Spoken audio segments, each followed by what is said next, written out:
오늘 주일 아침 하나님께서 우리에게 주시는 말씀을 소개합니다.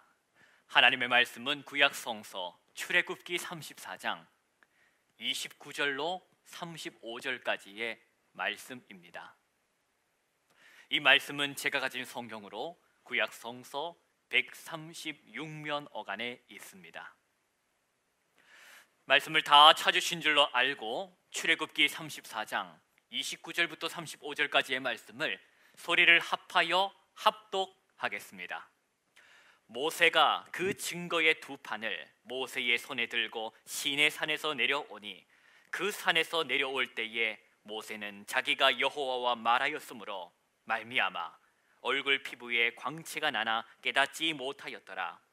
아론과 온 이스라엘 자손이 모세를 볼 때에 모세의 얼굴 피부에 광채가 남을 보고 그에게 가까이 가기를 두려워하였더니 모세가 그들을 부르매 아론과 회중의 모든 어른이 모세에게로 오고 모세가 그들과 말하니 그 후에야 온 이스라엘 자손이 가까이 오는지라.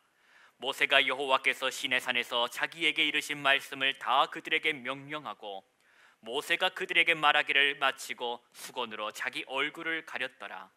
그러나 모세가 여호와 앞에 들어가서 함께 말할 때에는 나오기까지 수건을 벗고 있다가 나와서는 그 명령하신 일을 이스라엘 자손에게 전하며 이스라엘 자손이 모세의 얼굴의 광채를 보므로 모세가 여호와께 말하러 들어가기까지 다시 수건으로 자기 얼굴을 가렸더라. 아멘. 네, 성도 여러분, 오늘 주일 아침 가장 이른 시간에 하나님을 예배하고 말씀으로 시작하는 성도 여러분 가운데에 하나님께서 크신 은총을 내려주시기를 기원합니다. 오늘은 교회력으로 주현절 후 8번째 주일이며 동시에 오늘은 우리 주 예수 그리스도께서 그의 제자 중 베드로와 야고보와 또 그 형제 요한을 내리시고 저 산 위에 오르신 후 그 얼굴이 해같이 빛나고 그 옷이 빛과 같이 희어진 사건을 기념하는, 즉 산상변모의 사건을 기념하는 산상변모 주일입니다. 우리 주님이신 예수 그리스도께서는 오늘 이 산상변모 사건이 있기 전 자신이 메시아이심을 제자들에게 밝히셨습니다. 그리고 앞으로 자신이 고난을 받게 될 것과 또 죽게 될 것을 제자들에게 가르쳐 주셨지요. 다 말씀하십니다. 그때 제자들의 마음이 어떠했을까? 이제 곧 고난을 받게 될 것과 죽게 될 것을 들었던 이 제자들의 마음이 어떠했을까? 저와 여러분은 워낙 믿음이 좋아서 별로 놀라지도 않지만 이 당시 예수님의 제자들은 매우 근심하고 당황함을 성경을 통하여 알게 됩니다. 주님 안 됩니다. 가당치도 않은 말씀입니다. 결코 그런 일은 일어나서는 안 됩니다. 이런 제자들의 말, 베드로의 말을 듣던 예수님이 하신 말씀이 무엇인지 여러분 아시지요? 사탄아 물러가라. 네가 장애물이구나. 네가 하나님의 일을 생각하지 않고 사람의 일만을 생각하는구나 하고 꾸짖으셨습니다. 그 일이 있은 후 며칠이 지나 오늘 예수님은 제자 중 베드로와 야고보와 요한을 내리시고 높은 산에 오르십니다. 그리고 바로 그곳에서 어떻게 트랜스피규레이션, 예수님의 얼굴은 해같이 또 예수님의 옷은 빛같이 환히 빛나게 됩니다. 하늘에서는 빛과 구름이 자욱하며 신비로운 음성이 들리는데 이는 내 사랑하는 아들이요 내 기뻐하는 자니 너희는 그의 말을 들으라. 이것은 예수님께서 사랑하는 제자들을 위해 준비하신 사랑의 이벤트가 아닐까요? 그런 상상, 영적 상상을 해보게 됩니다. 자신의 고난과 또 죽음의 소식을 통하여 불안해하고 염려하고 두려워하는 그 제자들의 마음을 주님께서 위로하시기 위하여 성삼위 하나님께서 준비하신 사랑의 이벤트, 이는 내 사랑하는 자요 내 기뻐하는 자니 너희는 그의 말을 들으라. 고난이 끝이 아니란다. 죽음이 끝이 아니란다. 그분의 말씀처럼 무엇이 있다? 부활이 있다. 사랑하는 성도 여러분, 오늘은 산상변모주일이라고 말씀드렸습니다. 이 산상변모주일을 맞이하면서 우리 스스로에게 질문해야 할 것입니다. 나는 주님의 말씀을 따라 살아가고 있는, 주님의 말씀을 따라 살아가고 있는 주님의 제자가 맞는가? 혹여라도 행여라도 듣고 싶은 말씀만, 내가 감당할 수 있는 말씀만 편식하며 살아가는 그런 성도는 아닌지를 오늘 한번 말씀을 의지하여 스스로를 살펴야 할 것입니다.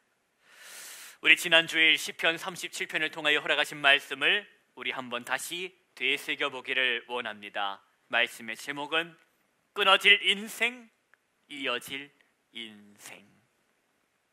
여러분, 누가 끊어질 인생이며 누가 이어질 인생이었습니까? 시편의 시인을 통하여 하나님 말씀하십니다. 악을 행하는 자, 그렇게 불의를 행하는 자, 그들의 결국은 무엇이라? 끊어질 인생이라 말씀하십니다. 그러나 하나님을 신뢰하는 자, 하나님께 소망을 두고 살아가는 자, 그렇게 온유한 하나님의 사람은 무엇이 있으리라? 땅이 있으리라. 이 말씀은 영원한 기업의 약속이요, 너는 끊어질 인생, 여기서 끝날 인생이 아닌 이어질 인생이라는 약속인 것입니다. 그러니 너 하나님의 사람아, 너는 너의 그 주변의 사람들로 인하여 마음을 빼앗기지 말고 이리저리 휘둘려 살아서는 안 된다. 너는 너의 길을 인도하시는 하나님, 너의 마음의 소원을 이루어 주시는 하나님을 소망하며 바라보며 살아야 한다. 사랑하는 성도 여러분, 오늘 저와 여러분 이 땅에서 끝나버릴 인생이 아님을 다시 기억하고 살아야 할 것입니다. 저와 여러분은 예수 그리스도의 그 의를 힘입어 영원한 하나님의 나라로 옮겨질, 이어질 인생, 곧 하나님의 자녀임을 잊어서는 안 될 것입니다. 오늘 산상변모주의를 맞아 허락하신 본문을 통하여 살아계신 하나님의 그 심정과 만나시기를 바랍니다. 하나님 우리 아버지와 주 예수 그리스도로부터 오는 은혜와 평강이 이 시간 선포되는 말씀을 통하여 여러분의 심령 가운데에 임하기를 축원합니다. 출애굽기 34장 29절의 본문의 말씀 속으로 들어가 보십시다. 우리 함께 29절의 말씀만 소리를 합하여 봉독하겠습니다. 모세가 그 증거의 두 판을 모세의 손에 들고 시내산에서 내려오니 그 산에서 내려올 때에 모세는 자기가 여호와와 말하였으므로 말미암아 얼굴 피부에 광채가 나나 깨닫지 못하였더라. 아멘. 이스라엘의 영적 지도자 모세, 그의 손에는 증거의 두 판, 곧 언약의 두 돌판이 들려 있으며 시내산에서부터 내려오는 중입니다. 성경은 증언하기를 모세의 그 얼굴 피부에 광채가 났다고 합니다. 또한 그렇게 얼굴에 광채가 난 이유도 언급을 하고 있습니다. 관심이 있으시면 따라해 보셔도 좋겠습니다. 어떻게 하면 광채가 나는가 하니 여호와와 말하였으므로, 즉 의미를 살려서 말씀드리면 40일을 주야로 하나님과 함께 있다 보니 어느새 자신의 얼굴이 빛나기 시작했다는 것입니다. 물론 모세는 몰랐습니다. 내 얼굴이 지금 빛나고 있는지 또 언제부터 빛나고 있는지를 모세는 몰랐다는 것입니다. 그럼 어떻게 알게 되었을까요? 당신을 통하여. 당신을 통하여. 즉 지금 내 얼굴을 보고 있는 그 사람들의 반응을 통하여 지금 내가 얼굴에 광채가 나고 있구나를 깨닫게 되었다는 것입니다. 30절 말씀 보실까요? 30절 말씀부터 우리 33절까지 말씀을 함께 소리를 합하여 하나님의 말씀을 함께 봉독하겠습니다. 아론과 온 이스라엘 자손이 모세를 볼 때에 모세의 얼굴 피부에 광채가 남을 보고 그에게 가까이 가기를 두려워하더니 모세가 그들을 부르매 아론과 회중의 모든 어른이 모세에게로 오고 모세가 그들과 말하니 그 후에야 온 이스라엘 자손이 가까이 오는지라. 모세가 여호와께서 시내산에서 자기에게 이르신 말씀을 다 그들에게 명령하고 모세가 그들에게 말하기를 마치고 수건으로 자기 얼굴을 가렸더라. 아멘. 모세야, 내일 아침까지 노트를 준비하고 산에 올라오거라. 그럼 꼭대기에서 보자꾸나. 이것은 출애굽기 34장 1절 말씀을 제가 각색한 것입니다. 하나님께서 모세를 아침에 산 꼭대기에서 만나자고 하십니다. 단 꼭대기로 올라올 때에 그냥 오지 말고 지난번에 네가 홧김에 던져버렸던 박살내버린 그 돌판과 같은 모양으로 빈 돌판을 준비해 오라는 요청도 하십니다. 그러면 하나님께서 그 빈 돌판에다가 다시 써 주시겠다 하는 말씀이었습니다. 그래서 모세는 다시 시내산에 오르게 되었고 40일을 주야로 하나님과 함께 하고 하나님께서 써주신 그 언약의 말씀 곧 10계명이 기록된 두 돌판을 가지고 드디어 하산했던 것입니다. 산에서 내려온 모세, 그 모세를 만난 아론과 온 이스라엘의 자손의 반응을 성경은 이렇게 기록하고 있습니다. 그들이 가까이 가기를 두려워했다. 지금 내 눈앞에 서 있는 저 존재는 누군가? 정말 모세인가? 아니면 혹시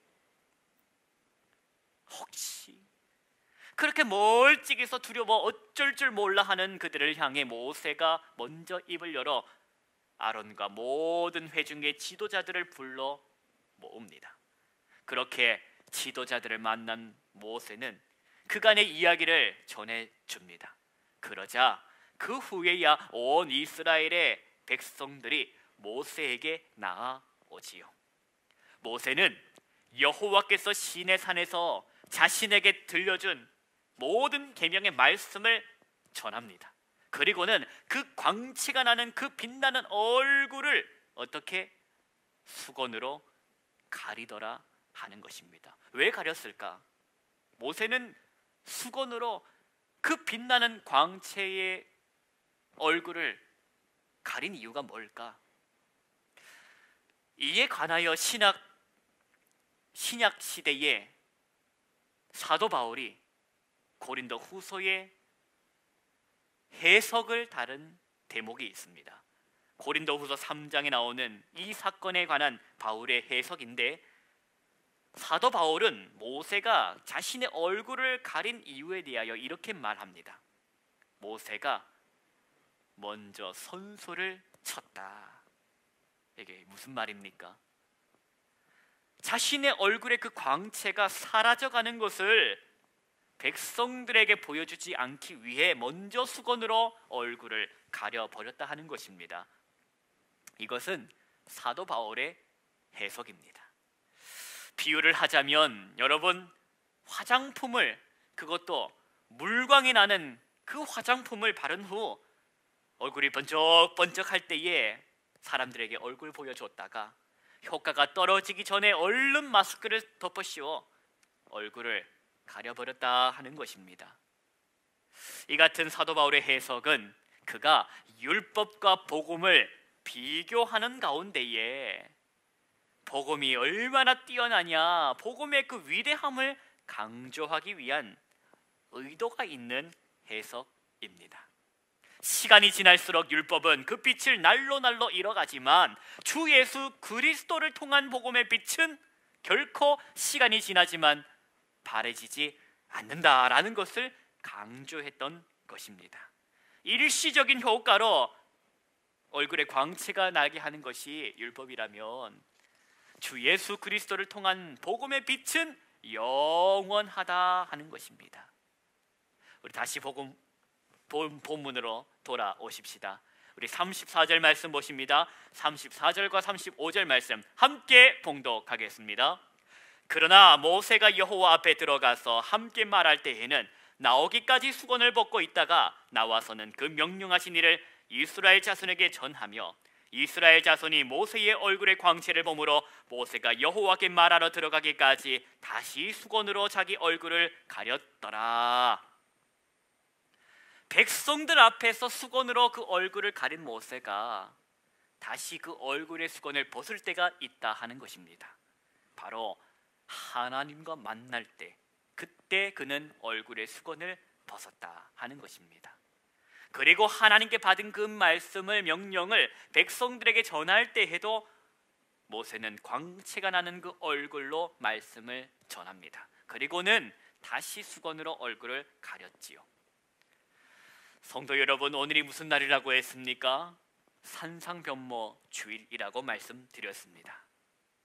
제자들이 보는 가운데에 산 위에서 자신의 모습을 변모하신 예수님은 성자 하나님이시라 그 얼굴이 해같이 빛날 뿐만 아니라 온 몸이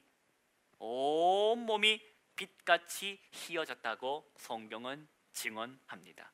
그것은 누구의 빛을 받아서가 아닌 자체 발광이라는 것입니다. 물론 얼굴이 빛나기로서는 모세도 얼굴이 빛났습니다. 그러나 모세는 예수님과 달리 자체 발광은 아니었습니다. 오늘 말씀을 통해 알게 되었듯이 모세의 빛의 출처는 모세가 아닌 하나님께로부터 온 것입니다. 모세로 대표되는 것이 율법입니다. 예수님으로 대표되는 것이 복음입니다. 그러면 저와 여러분은 율법의 사람입니까? 복음의 사람입니까? 저와 여러분은 율법의 사람이 아닌 복음의 사람입니다. 저와 여러분은 예수 그리스도의 사람이기 때문입니다. 그러니 언제나 어디서나 하나님의 그 빛나는 영광과 마주하는 예수의 사람들은 바로 저와 여러분인데, 그 하나님의 빛나는 광채가 불편하기 시작하면 우리는 우리의 믿음을, 그리고 하나님과의 그 관계를 다시 한번 점검해 보아야 할 것입니다. 나는 내가 혹시 정한 장소에서만, 나는 혹시 정한 시간에만 나에게 말을 걸어오시는 하나님을 원하지는 않는가? 혹여라도 예고 없이 시도 때도 없이 찾아오시는 하나님의 그 말씀이 불편하지는 않는지, 그래서 제발 평소에는 수건을 써서 기다려달라고 그렇게 부탁하는 것은 아닌지, 저와 여러분 오늘 허락하신 말씀을 통하여 한번 돌아보아야 하겠습니다. 사랑하는 성도 여러분, 복음의 말씀으로 저와 여러분을 찾아오신 예수님께서는 빛으로 오셨습니다. 어둠 속에서 방황하던 나를 찾아오셔서 이제는 어둠이 아닌 생명의 빛 안에서 살아가도록 나를 구원해 주셨습니다. 또한 소망 없이 살아가던 나에게 빛의 나라, 영원한 빛의 나라인 하나님의 나라를 기다리며 살아가도록 소망 주셨습니다. 그때를 생각해 보십시오. 여러분, 그때는 매일매일의 삶이 주일처럼 살았지 않습니까? 매일매일이 주일처럼. 그런데 언제부터인가 매일의 삶이 주일이 아닌 오늘만 주일이 되어버린 것. 사랑하는 성도 여러분, 우리 다 성령의 충만함을 받아야 할 것입니다. 빛 대신 주님과의 그 관계가 다시 건강하게 거룩하게 온전한 사랑으로 회복되어야 할 것입니다. 필요할 때만, 아쉬울 때만 하나님의 얼굴을 구하는 율법의 사람이 아닌 언제나 어디서나 하나님의 얼굴을 구하는 특권을 가진 이가 바로 저와 여러분임을 깨닫고 또 언제나 어디서나 함께 하시리라고 그 동행의 약속을 허락하신 그 동행의 복을 받은 사람이 저와 여러분 복음의 사람인 것을 다시 한번 더 말씀을 통하여 깨달아 그 삶을 누리며 사시기를 소망합니다.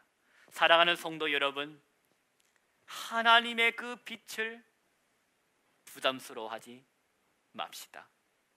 하나님의 그 빛을 날마다 환영하고 그 빛 가운데에 영원한 사랑의 사귐이 있는 관계가 건강하고 거룩한 관계라는 것입니다.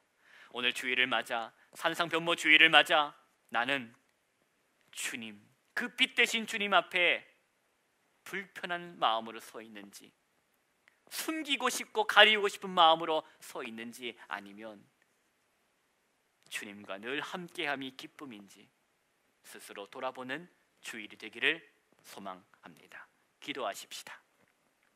하나님 아버지, 빛 대신 주님을 환영합니다. 내 안에 있는 어두움과 그늘을 몰아내시고 하나님의 빛의 자녀로 살아주신, 살게 하신 그 구원의 감격이 다시 회복되게 하시고 주님을 늘 가까이 하는 것으로, 복으로, 기쁨으로 삼아 언제나 어디서나 주님과 함께함을 의지하며 의식하며 살아가는 건강하고 거룩한 주의 자녀로 살게 하여 주옵소서. 성령의 충만함을 다시금 허락하여 주옵소서. 예수님의 이름으로 기도하옵나이다. 아멘.